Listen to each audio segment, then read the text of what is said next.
Oke, jadi kenalin, nama saya Laila. Di sini saya sedang menempuh kuliah di pendidikan Geo UNS. Nah, pada kesempatan kali ini saya akan mengajak kalian semua untuk jalan-jalan, khususnya di Kota Solo, dan mengenalkan budaya-budaya dan apa aja yang aspek-aspek yang mendukung di budaya yang ada di Kota Solo itu. Dari sebelumnya akan dikenali dulu kalau budaya yang ada di Indonesia itu sangatlah banyak sekali dan banyak macamnya. Hal itu tentunya akan muncul sebuah potensi, salah satunya di bidang wisata. Nah, di sela-sela itu bakal muncul adanya usaha-usaha kecil. Nah, usaha-usaha kecil itu dapat kita sebut dengan potensi ekonomi. Untuk lebih jelasnya, kalian bisa disimak video kali ini dan ditonton sampai habis. Bakalan ada penjelasannya.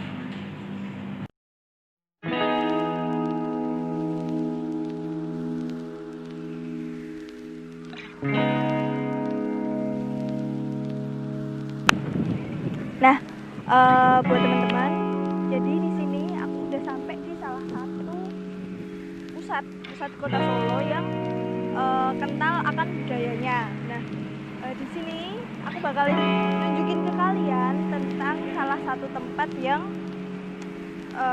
banyak banget bisa diambil gimana segi positif akan budayanya. Jadi diikutin.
Jadi 1 hektar ini meliputi ada 3 bagian utama.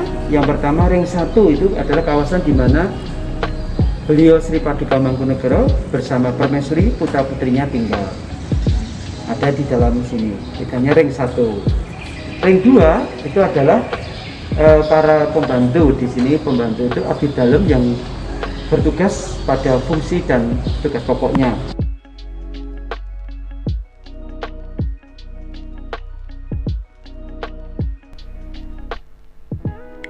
Bahwa budaya adalah manifestasi akal yang memiliki hubungan dengan alam, yang menghasilkan telaah tentang baik atau tidak baik, efektif atau tidak efektif, sopan atau tidak sopan, mudah atau sulit, yang kemudian diambil menjadi satu pilihan untuk dilakukan dan menjadi kebiasaan. Kebiasaan inilah yang nantinya akan dianut oleh setiap individu di masing-masing lingkungan tempat tinggalnya.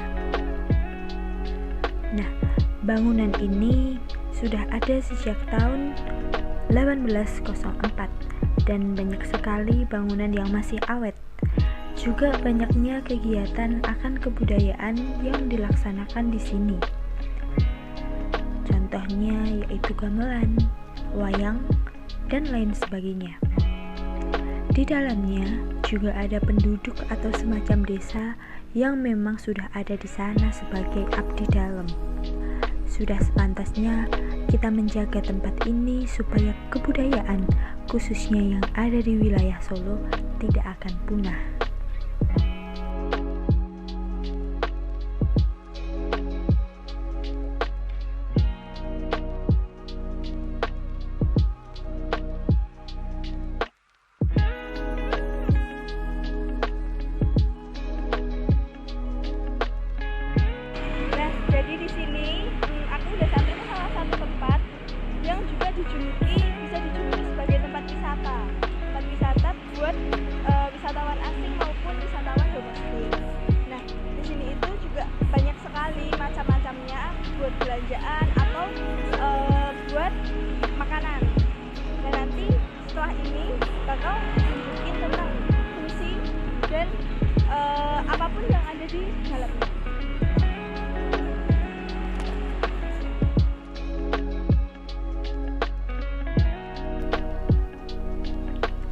Yang kedua, bisa dilihat dan diamati bahwa bangunan yang ada di sini memiliki konsep kolonial dengan sedikit sentuhan Jawa.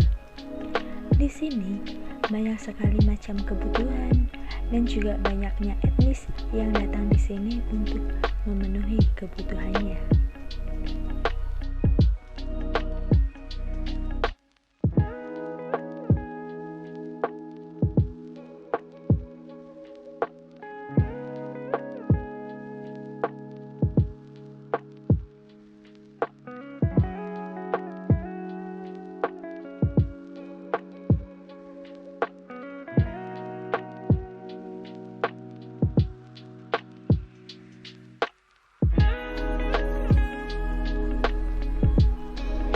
Yang ketiga, kawasan Kampung Batik Laweyan Solo.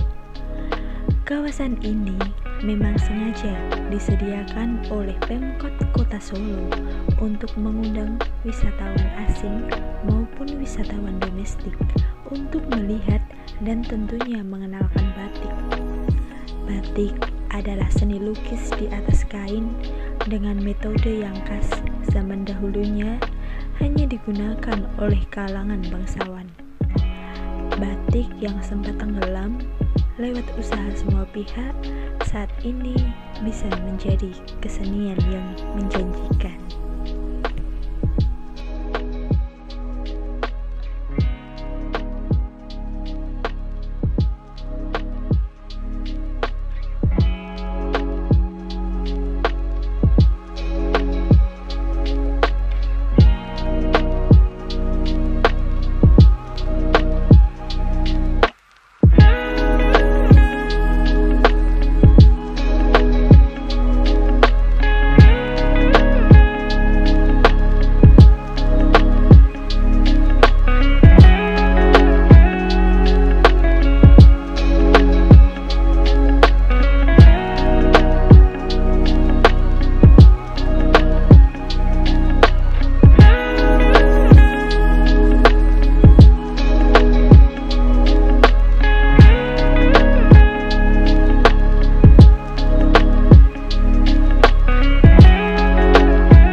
Oke, jadi itulah tadi contoh 3 tempat kawasan kebudayaan yang ada di Kota Solo.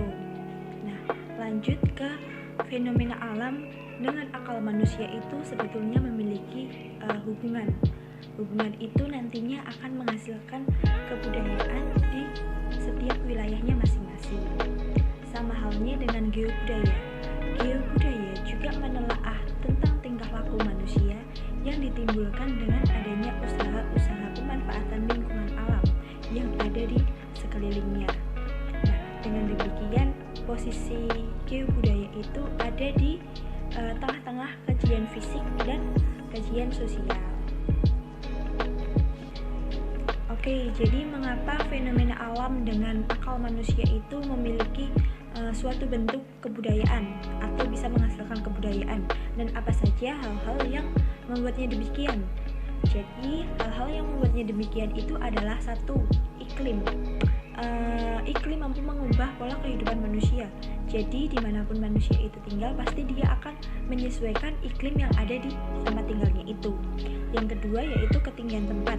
Ketinggian tempat yang akan menentukan bagaimana penduduk itu mungkin bercocok tanam ataupun yang lainnya. Yang ketiga yaitu laut. Yang diketahui bahwa Indonesia sangat memiliki wilayah kelautan yang sangat luas. Yang keempat yaitu sungai. Sungai tentunya banyak sekali dimanfaatkan oleh penduduk setempat dan juga sungai itu juga pasti memiliki manfaatnya yang sangat banyak. Selanjutnya yaitu bagaimana pembentukan budaya nasional itu. Jadi bangsa Indonesia itu adalah bangsa yang memiliki banyak sekali etnis dan juga banyak agama dan lain sebagainya. Bukan hal mudah juga jika mempersatukan bangsa Indonesia itu dalam wujud kebudayaan yang tunggal. Oleh sebab itu, konsep tentang kebudayaan nasional Indonesia itu adalah suatu pembahasan dalam konteks kehidupan menuju Bhinneka Tunggal Ika. Nah, selanjutnya yaitu kebudayaan dan wisata. Jadi dapat dilihat juga bahwa wisata di Indonesia itu sangatlah potensial untuk lebih banyak lagi mendatangkan keuntungannya.